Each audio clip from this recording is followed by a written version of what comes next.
More than 120 sexual assault lawsuits will be filed against rapper Sean Diddy Combs. Texas lawyer Tony Busby announced the civil lawsuit Tuesday. The attorney says he is representing 120 accusers who are bringing forth allegations of violent sexual assault or rape, facilitated sex with a controlled substance, dissemination of video recordings, and sexual abuse of minors. Busby says the cases were brought by 60 women and 60 men, with incidents going as far back as 1991. 25 of the accusers were minors when they were allegedly assaulted by Combs. This latest legal action follows Combs' September arrest and arraignment for charges of sex trafficking, racketeering, and transportation to engage in prostitution. Also representing the plaintiffs is Andrew Van Arsdale, an attorney who previously represented victims in a sexual abuse lawsuit against the Boy Scouts of America. Van Arsdale says 120 individual lawsuits will be filed in New York, California, and Florida within the next month. He says he's been flooded with calls. He also says that some assaults took place at Combs' infamous white parties held in New York City and the Tony Hamptons, a playground of sorts for the rich and famous. Arsdale also says that victims were as young as 9 years old at the time. Van Arsdale joins us now to discuss this very disturbing story. Thank you for being with us. No, thank you guys for reporting on the story. It's obviously shocking what we're hearing, the scope and the breadth of what happened here, and really appreciate your guys' interest in the story and making sure the world understands what happened. Of course. Let's start with that last part. 9 years old. What can you tell us about the characteristics of the people coming forward? And I suppose I should ask, what are you doing to vet and make sure they're not, opportunistic people as well? Certainly there are a number of very legitimate accusations facing Sean Diddy Combs right now. What do you do to verify that these are people who actually were with him, that sort of thing?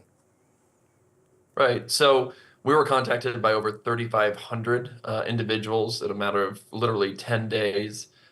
We talked with them. We gathered the evidence that they could provide us, showing where they were, when this allegedly occurred, what happened. And after going through all of those individuals, we ended up deciding that there's 120 people that we feel good and confident about the information they provided us to pursue these cases.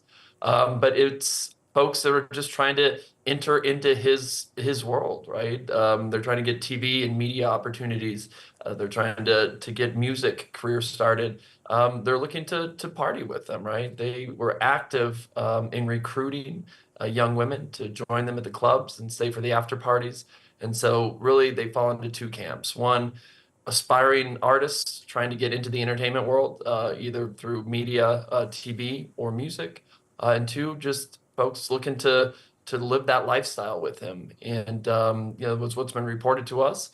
They were served drinks. Oftentimes these drinks were laced with certain drugs.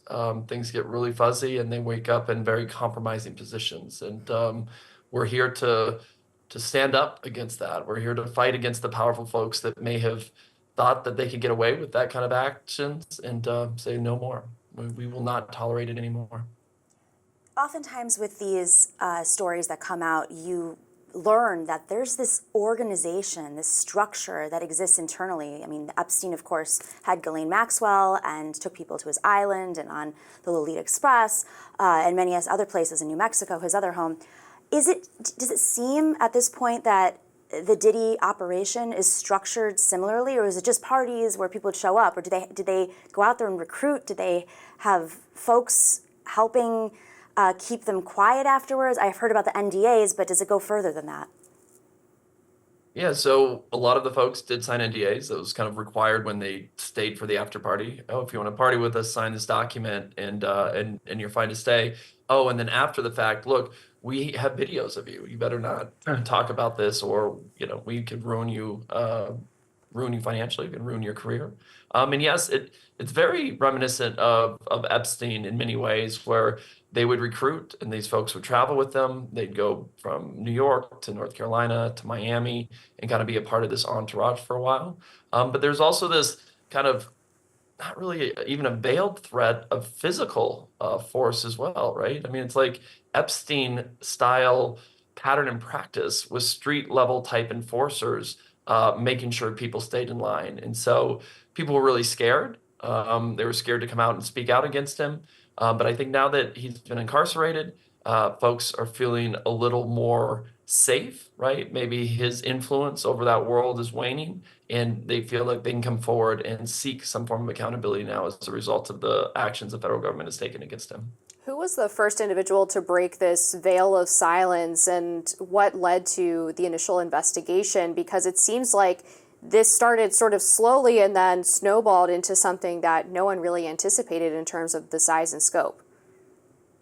Yeah, I mean, it really, the arrest, the indictment and the arrest, and then him being held without bail, I think was the perfect storm to allow people to feel comfortable coming forward. And so literally the day after he was denied bail, we got our first phone call. And from there, over the next 10 days, that one call, were 3,500 contacts. So it snowballed very quickly.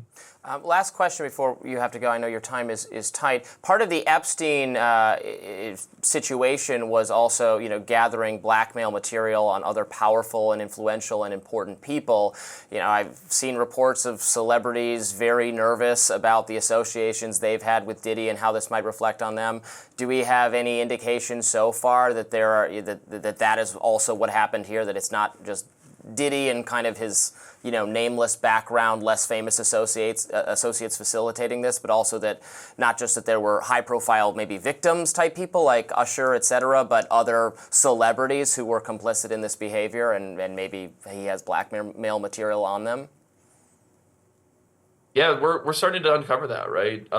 Through the coverage this week of the announcement that Tony Busby made in Houston, we've received a lot of phone calls. In fact, since the press conference on Tuesday, my office alone has received over 14,000 phone calls.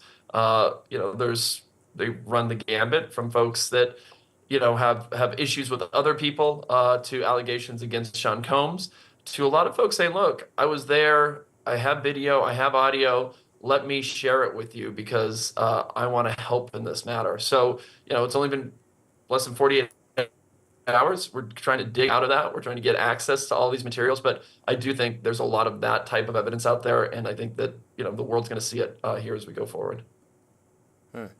Thank you so much for joining us today. We really appreciate it. Thank you, guys. I appreciate it.